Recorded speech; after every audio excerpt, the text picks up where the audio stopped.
Portanto, muita da nossa atividade tem que continuar a ser presencial, o difícil é fazer essa seleção. E, naturalmente, as primeiras consultas, a não ser situações muito pontuais, devem ser idealmente presenciais, porque de outra forma não vamos avaliar o doente com o mesmo cuidado, não é?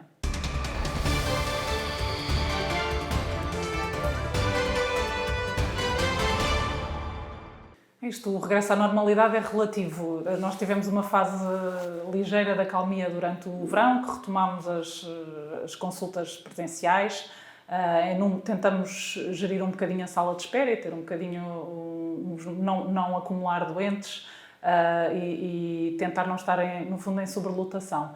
Mas já sabíamos quando começasse o ano escolar que iam começar as infecções, vão começar a haver não só os casos de Covid, mas os casos das infecções respiratórias habituais nesta altura do ano e que vai ser um bocadinho difícil que o ano decorra na completa normalidade. Vão aumentar, imaginamos todos, vão aumentar o número de casos e vamos provavelmente ter que retroceder um bocadinho em relação à fase em que estamos agora. Espero que isso não aconteça, mas infelizmente acho que vai acontecer. Utilizamos a teleconsulta e tem sido muito útil. Em algumas situações até os serviços do hospital permitiram, por exemplo, que as receitas deixem de ser emitidas em papel e, portanto, os doentes podem ir diretamente buscar à farmácia só com a nossa prescrição online. Outros fármacos estão a ser entregues nas farmácias da proximidade.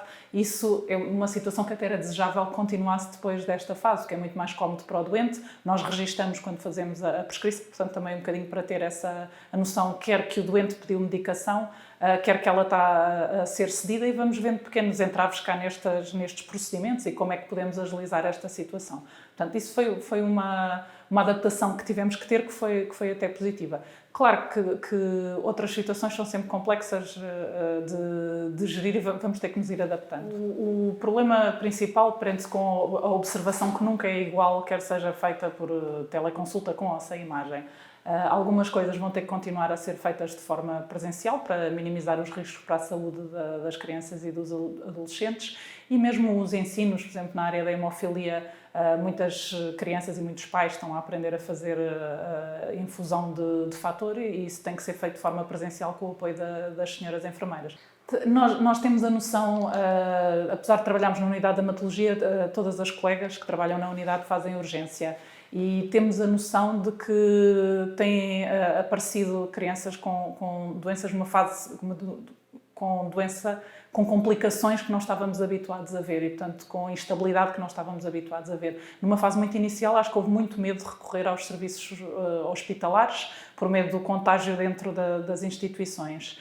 E agora há também alguma dificuldade no acesso aos cuidados de saúde, quer aos cuidados de saúde primários, quer às consultas, portanto, às avaliações, se calhar, mais rotineiras ou de primeira linha e, portanto, às vezes, quando chegam à urgência hospitalar, penso que também tem acontecido nos adultos, as doenças vêm numa fase mais avançada ou mais complicada. E espero que as pessoas estejam... Por um lado, há uma afluência exagerada aos serviços de urgência com as mesmas situações que não tinham que vir antes desta fase da pandemia, mas, por outro lado, parece que há pessoas que deviam vir de qualquer maneira e não vêm.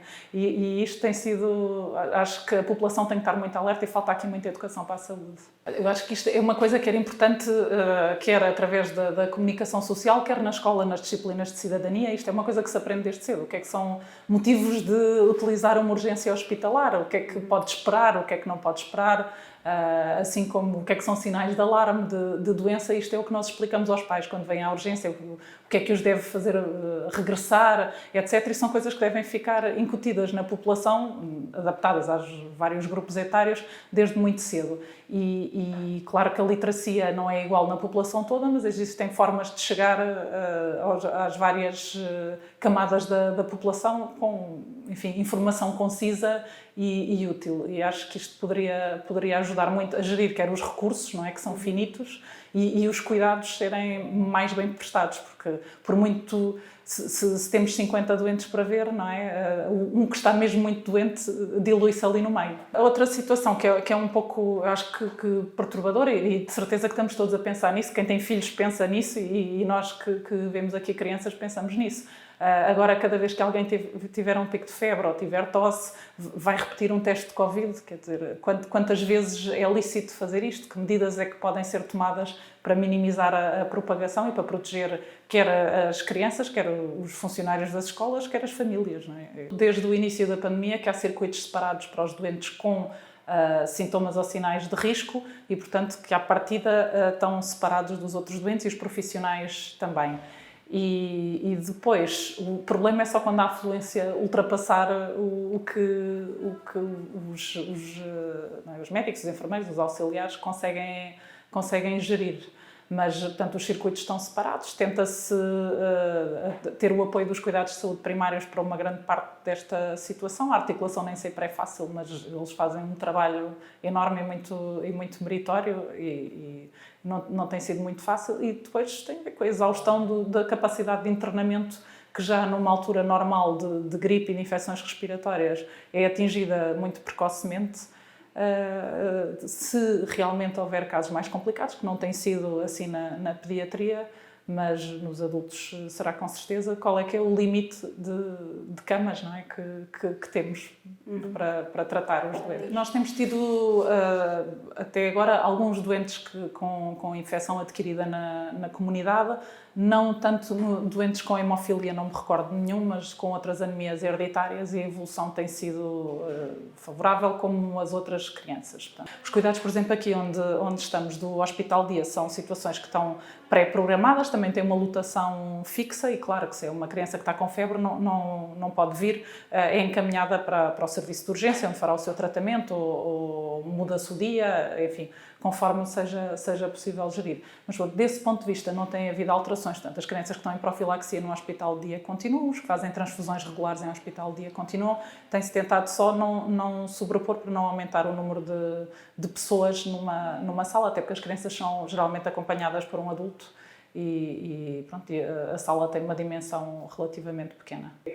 Nós não temos um tempo infinito para acumular mais trabalho, portanto, algum deste trabalho tem que ser feito em substituição do trabalho presencial, e tem que haver quer uma interface adequada, quer uma velocidade de internet adequada, quer, não sei, nós muitas vezes utilizamos os nossos telefones pessoais para resolver alguns problemas e são situações que não são desejáveis. Portanto, há uma reorganização aqui dos serviços em que eu penso que poderá ser útil para o futuro, sobretudo para quem faz muita consulta com doentes crónicos em qualquer área. Não substitui em determinadas situações a consulta presencial, que terá sempre que ser regularmente efetuada, mas algumas situações não são necessariamente más. Não conheço nenhum médico que adore fazer teleconsulta, não é a maneira como nós fomos formatados, nada substitui falar com o doente, tocar no doente, nada substitui, por exemplo, reuniões presenciais com outros colegas de partilha de experiências. Portanto, há uma série de coisas que nos fomos adaptando, nós e, enfim, muitas pessoas que trabalham noutras áreas, mas não é a mesma coisa, mas pronto, é complementar.